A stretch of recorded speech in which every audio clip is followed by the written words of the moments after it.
ENT రంగంలో సాటి లేని వైద్య నిపుణులు డాక్టర్ చావా ఆంజనేయులు గారు, Asian ENT and laser treatment centre, Hyderabad. ఇప్పుడేంటి మళ్ళీ నెక్స్ట్ టైం మీరు ఇంత థమ్స్అప్ లో ఉండి గ్యారంటీగా 178 వరకు సీట్లు కొట్టేసే దాంట్లో నెక్స్ట్ టైం నుంచి నేను మరి ఎలక్షన్స్ లో పోటీ చేయను గట్టాన్ని స్టేట్మెంట్లు ఇచ్చారు ఆయన.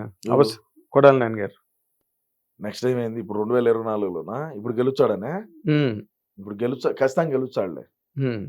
ఇప్పుడు వాళ్ళు ఏడ రోడ్లు మీరు ఏమంటారంటే కొంతమంది నేను చాలా టీవీ ఛానల్స్ లో కూడా ప్రముఖమైనటువంటి టీవీ ఛానల్ కూడా చూసిన, న్యూస్ పేపర్లు కూడా చూసిన, రోడ్లు లేదు అంటారయ్యా ఎవరు పెట్టినా. ఇప్పుడు రోడ్డు ఇచ్చే సమ్మన పోతారు స్పీడ్గా, యాక్సిడెంట్లు అవ్వా ఎందుకు అదే ఆయన ఉద్దేశం, మెల్లిగా వెళ్తారు స్లోగా చూసుకొని ఏడ కొంతుండదు, ఎంత లోతుండదు, ఏమి కింద ఏమన్నా బండి సైలెన్సర్ తగులుతుందా, లేదంటే కారు ఏమన్నా సైలెన్సర్ తగులుతుందా, కారు కింద ఏమన్నా తగులుతుందా, నిదానంగా బ్రేక్ వేసుకొని దించుకొని మెల్లగా వెళ్తారు. మరి అది తప్ప, అది తప్ప, అది దాన్ని తప్ప అంటారు మీరు. రోడ్డే లేదంటే రోడ్లు ఎందుకు లేదంటే అన్న ఆలోచన విధానం, మనుషులకు యాక్సిడెంట్లు జరగకూడదు, ఎక్కడ ఎగిన బండి స్కిడ్ అయ్యి పడకూడదు, కారు కొట్టుకోకూడదు అని చెప్పి రోడ్లు ఎక్కడ ఆంధ్ర రాష్ట్రంలో రోడ్లు అయితే వేయలే. గ్రావెల్ రోడ్డు కూడా వేయలేదయ్యా, ఏమి ఇప్పుడు సీసీ రోడ్డు వేయలా, గ్రావెల్ రోడ్డు వేయలే. మరి అంతమంది ఎవరు మైక్ పెట్టినా ఆయన తిడుతున్నప్పుడు గ్రహించుకోలేదండి, పొరపాటు జరుగుతుంది, రోడ్లు వేయలేదు, మనం ఏమి చేయలేదు అని చెప్పి తిట్టినప్పటికీ మాకు ప్రజల ప్రాణాలు ముఖ్యమయ్యా. నీకు అర్థమవుతుంది నేను చెప్పేది, నీకు అర్థం కాదు నేను చెప్పేది. అర్థమైంది, ఏం చెప్పాను ఇప్పుడు అర్థమైంది. ప్రజల ప్రాణాలను కాపాడడం కోసం కార్లు స్పీడ్ గా వెళ్తే యాక్సిడెంట్ అవుతాయి, బండ్లు గోతులు ఉంటే జాగ్రత్తగా చూసుకొని ఒళ్ళు దగ్గర పెట్టుకొని వెళ్తారు. అది అన్న అంటే మా అన్న రోడ్డు పడిపోతే రోడ్డు వేసుకుంటాడు, అది వేరే విషయం. అంటే మేము 3 కిలోమీటర్ల కాడ హెలికాప్టర్లు పోతాం కదా. ఇప్పుడు తాడేపల్లి ప్యాలెస్ నుంచి 3 కిలోమీటర్లు పోవాలన్నా కూడా హెలికాప్టర్ ఎక్కుతాము. ఇంకా కింద రోడ్లతో మాకేం పని, పైనుంచి చూస్తాం రోడ్లు. ఏమన్నా సావండి, కింద పడి కూడా పడండి, లేయండి, పోతా ఉండండి, మాకు ఎందుకంట. అంత మీరు ఇంకో మాట, మీ జగన్మోహన్ రెడ్డి అన్నగారు నేరుగా బ్యాంకుల్లోకి అకౌంట్లోకి వెళ్తాయని చెప్పినవి చాలా నేరుగా వెళ్ళలేదని చెప్పి బస్ స్టాండ్ల దగ్గర నిలబడి ఆడవాళ్ళు ఆయన ఇమిటేషన్ కూడా చేస్తున్నప్పుడు కూడా మరి మీరు ఇంత పెద్ద స్థానంలో సార్ నాగేంద్ర గారు, నేనేం చెప్తానంటే బటన్ ఒత్తటం వరకే మా పని. ఛార్జింగ్ పెట్టి బటన్ ఒత్తాడు, అది అకౌంట్ లేకపోయిందా పోలేదు అనేది మాకు సంబంధం ఏంది, మాకేం సంబంధం అంట. ఇప్పుడు మా అన్న ఏం చెప్తాడంటే, అంటే మీరు మన తప్పుగా అనుకోవాలండి, నేను అనుకోను, మా అన్న మాట్లాడిన మాటలే నేను మాట్లాడతా. మా అన్న మీటింగ్ పెట్టి ఏం చెప్పినాడు, ఎమ్మెల్యేలు దాన్ని దొడుకొని వచ్చి, నా పని నేను చేసా, మీ పని మీరు చేయండి అన్నాడు. సరే మా ఊడేందో పెద్ద పని చేసినాడు రా స్వామి అనుకున్నా. ఏందిరా స్వామి అని చూస్తే ఛార్జింగ్ పెట్టి బటన్ ఒత్తినా, నా పని బటన్ ఒత్తటం, కింద పని మీరు చేసుకోవాలి. అదేందో ఇంటింటికి మన ప్రభుత్వం, గడప గడపకు మన ప్రభుత్వం అని ఒక ప్రోగ్రాం పెట్టినారు. అవును, దీని యొక్క యాడికి పోయిన మెటలతో దండలేసి స్వాగతం పలికినారు. 175 నియోజకవర్గాల్లో చూశాను నేను.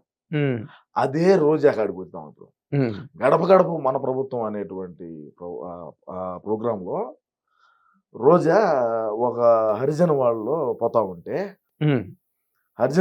పోతా ఉంటే వడమాలపేట దగ్గర ఊరుగడ, నేను చెప్తున్నాను, నాకు బాగా ఐడియా ఉన్నది. వడమాలపేట ఊరు పేరు. ఆ వడమాలపేటలో అర్జున్ వాళ్ళు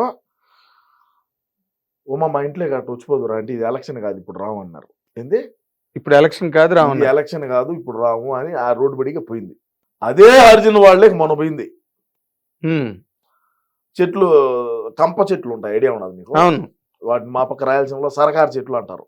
కింద పొడుగుంటుంది ఒక ముళ్ళు, అది తెచ్చేసారు ఊర్లో, ఏ పక్క ఆ పక్క రానికుంటారు. అంత రెవల్యూషన్ అంత ఇదైంది.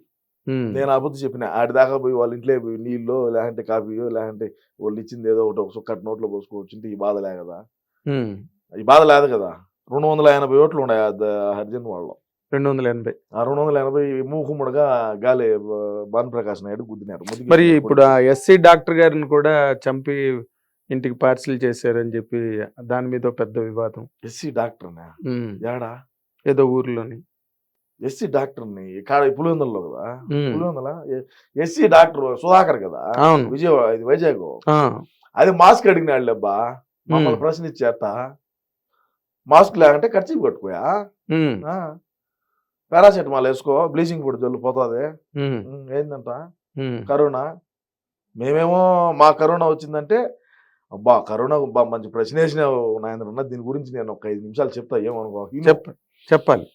రాష్ట్రంలో కరోనా వచ్చి నాకించుకొని సత్యవుడు దత్తా ఉంటే బత్తేవుడు బతుకా ఉంటే నల్ల సంచులు ఏదో మీరు కెమెరాలు తీశారు చూడు, అట్లాంటి సంచుల్లో వేసి జిప్పు వేసి ఊరికే ఏది టమాటకాయలు కానీ ఇసిరేసారు మనసంలో, టమోటాలు ఇసిరేసి ఇట్టు చచ్చినప్పుడు మా ఊడా ఇంట్లో నుంచి బయటికి రాడు భయము, కరోనా తగిలితే ఆడ తెచ్చామని. ఎందుకంటే ముందుగానే లండన్ పేషెంట్ అయిపోయా. సరే ఓకే బాగానే ఉన్నది. ఈయన ఉన్నాడు శ్రీకాళహస్తి బిఎఫ్ మధుసూదన్ రెడ్డి అని ఉన్నాడు, ఐడియా ఉన్నది నీకు? అంటే దేవాలయంలో ఉండే ఏనుగు బొమ్మలు కూడా అమ్ముకున్నాడు ఇండియా, వేరే విషయము, దాని గురించి మళ్ళీ మాట్లాడదాము. ఆ కరోనా టైంలో 100 మందికి సాగు కారణమైనాడా, ట్రాక్టర్లు పెట్టి ర్యాలీ చేశాడు. రాష్ట్రం అంతటా ఎవడేగిన బయటకు రాకూడదు అంటా ఉంటే ఈడు ట్రాక్టర్లు పెట్టి రతన్ టాటా ఫోటోలు, జగనన్న ఫోటోలు, ఎవరైతే 5,000 లెక్కించారో ఫ్లెక్సీ చేసేది వీళ్ళంతా దేవతలు దేవుళ్ళు, వీళ్ళు మనల్ని కాపాడినారు అని చెప్పి ట్రాక్టర్ ర్యాలీ ఊరేగింపించాడు. కాళహస్తిలో ఒక సత్యనారాయణ కోళ్ళకి ఏదైనా బ్రాయిలర్ కోళ్ళకి ఏదైనా వైరస్ తగిలితే అడచచ్చు, ఎవరికి తపక్కన కింద పడా అంతే. ఆ మాదిరినే చేశారు కాళహస్తిలో. ఈడికి వచ్చింది కరోనా. ఎవరికి? బిఎం మధుసూదన్ రెడ్డికి. ఇదే రాజధాని ఏం కూడు పెడతాదన్న మొగోడు ఈడే.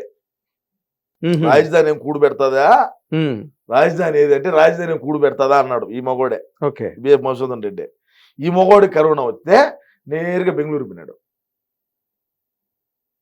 ఈడేమో ఈడు బడిగా ఉన్న వాళ్ళందరూ, ఆ ట్రాక్టర్ దోళ్ళు, ఆ ట్రాక్టర్ గిరువల్లో ఉన్న వాళ్ళు పెట్రోల్ బాయిలర్ కోళ్ళు మాదిరి చచ్చిపోయినారు. సరే కరోనా టైంలో ప్రెస్ మీట్ పెడతాడు అన్న అంటే, అన్న నేను మామూలుగా ట్రోల్ చేస్తారా, టైం ఒకటి ఉంటుంది వాచ్లో, ఇక్కడ ప్రెస్ మీట్ లైవ్ ఒక టైం ఉంటుంది. ఆ రోజు టంచి ప్రెస్ మీట్ పెట్టడం సాలేసాడు. తెలుగుదేశం వాళ్ళు జనసేన వాళ్ళు కంకణం కట్టుకొని ఉంటారు, మా వాడు ఎప్పుడెప్పుడు దొరుకుతాడో ఇరికిద్దామా అని. వాచ్లో టైం ఒకటి ఉండే, ప్రెస్ మీట్ లైవ్ ఒక టైం ఉండే.